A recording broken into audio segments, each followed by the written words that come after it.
مرضية جدا. شايفين؟ فظيع، مفيش احسن من كده، والطريقة كلها سهلة ومكونات موجودة في كل بيت.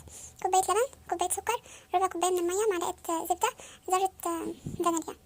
بعدين هناخد السكر والمية ونحطهم على النار. اهم حاجة منقلبش المعلقة خالص، لو عايزين نقلب ننزل الطاسة زي ما انتم شايفين كده، منحطش فيها معلقة عشان الكراميل ما يسكرش مننا. شايفين لما بحب بحركه بالطاسة. شايفين اللون بدأ يتغير معانا ازاي؟ نفضل نستمر مع النار، بس نخلينا واقفين جنبه عشان ما يتحرقش. شايفين اللون بدأ يبقى ذهبي؟ شايفين اللون كده بدأ يتكرمل. اول ما يتكرمل اقوم حاطه عليه اللبن، افضل اقلب زي ما انتم شايفين معايا كده لحد ما يتفكك. بعدين احط عليها الزبده، معلقه من النشا على معلقه من ربع كوبايه من اللبن.